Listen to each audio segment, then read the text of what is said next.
A short hike is a small game with a big heart. As the name suggests, it is indeed a small game, something that you can start, enjoy, and be done all within one afternoon. And while a short playtime might have been a negative when I was younger, I've really grown to appreciate games that are able to pack a memorable experience in such as a few hours of gameplay. In addition to the short playtime, the game's world is also limited in scope.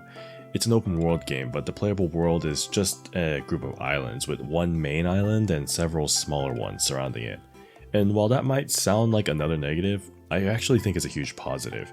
Thanks to a more compact game world, the beautiful islands of Hawk Peak are packed full with charming characters, enjoyable dialogue, and a myriad of fun and interesting gameplay mechanics. When you press start, the game wastes no time and gives you the narrative exposition right within the first couple minutes. You play as a young bird named Claire on a summer vacation away from the city, visiting your Aunt May, who is a park ranger at Hawk Peak Provincial Park. You're expecting a phone call from someone, but you realize you have no reception near your cabin, and when your aunt tells you that the only place with cell reception is at the top of Hawk Peak Trail, well, you decide to go on a short hike to the top. And with that, the narrative exposition is complete, and you're allowed to decide for yourself how you want to spend your time on the island.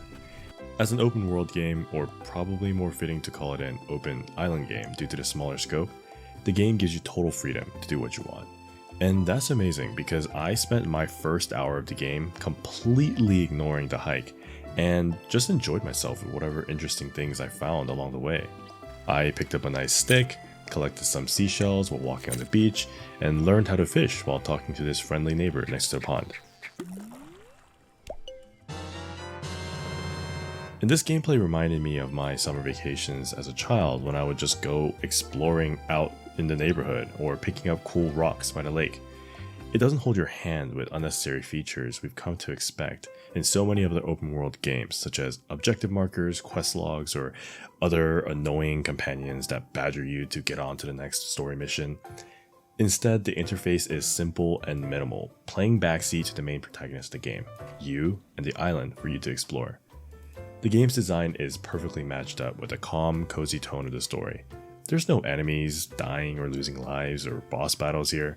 It's just trees, waterfalls, hot springs, sandy beaches. But I never felt bored despite not having combat during my 4-hour game session. I think a big reason for this is because the game developer, Adam Robinson Yu, did a fantastic job in filling the island with engaging characters, simple yet fun game mechanics, and incredibly scenic points of interest. So let's start with the characters. I can't remember the last time I played a single player game where I actually really cared about listening to the NPCs talk. A lot of the times for me, character dialogue just seems unnecessary, and it's something you have to slog through in order to get to the fun parts of the game. I was expecting more of the same from the short hike. Generic, cookie cutter, cutesy dialogue from a range of equally cute animal inhabitants. But so much of the characters in this game actually felt interesting and relatable to me. For example, there's a shopkeeper at the base of this mountain, right? They sell you golden feathers. It's an item that increases your overall stamina pool for flying and climbing. Halfway up your climb to the mountain, you meet this guy, and he scalped these feathers from base camp and is selling them at double the price. At first, my hate for scalpers made me refuse to buy any feathers from him on principle, but upon further optional dialogue, I actually find out that this character is only on this Sigma business grind set mode because they're trying to pay for their college tuition. It's a small yet intriguing plot twist to a character that I was all too eager to judge negatively. And this sort of human touch is present in a lot of the other characters. An artist struggling to live up to expectations to their newfound fame. A runner who's struggling with confidence after losing their lucky headband right before a big race. Or a child who confides in you to keep their mistake a secret from their strict father.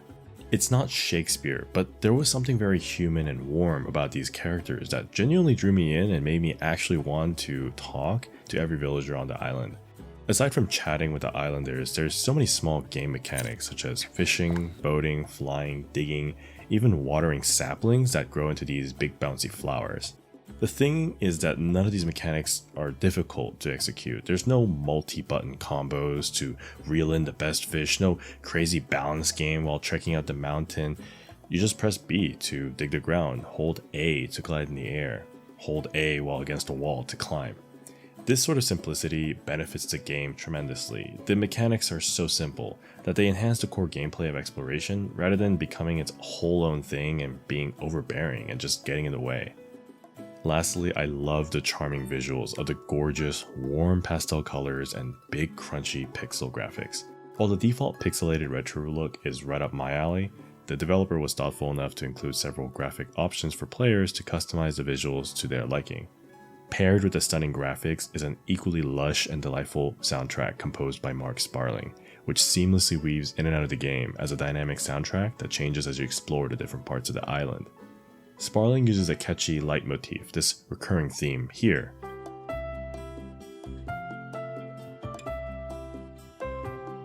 throughout the soundtrack. And there's many variations, like a regular version that plays in the beginning, with an exciting upbeat version when you're boating,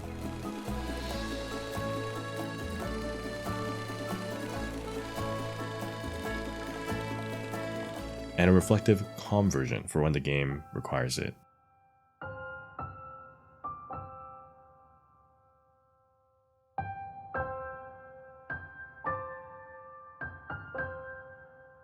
The soundtrack really adds to the emotional presence of the whole game, and I really can't give enough praise to the composer for creating music that elevates the atmosphere and the game to new heights.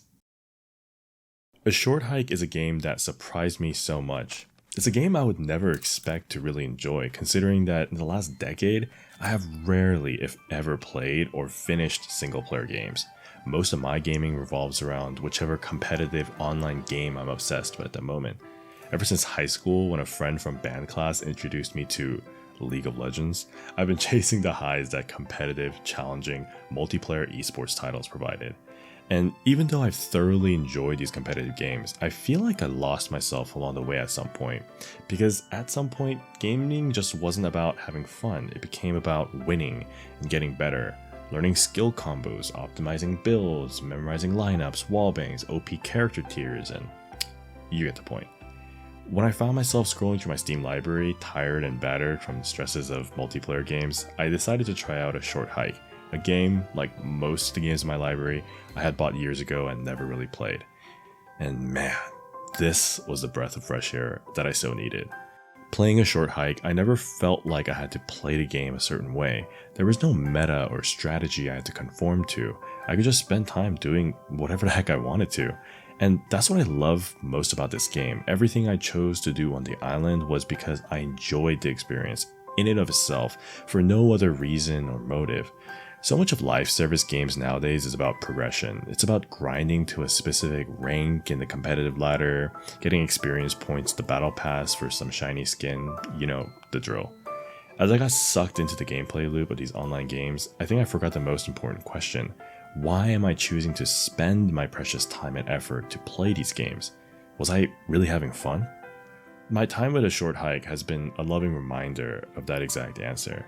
I think the reason I and so many other people love video games is because games make us feel a wide range of emotions.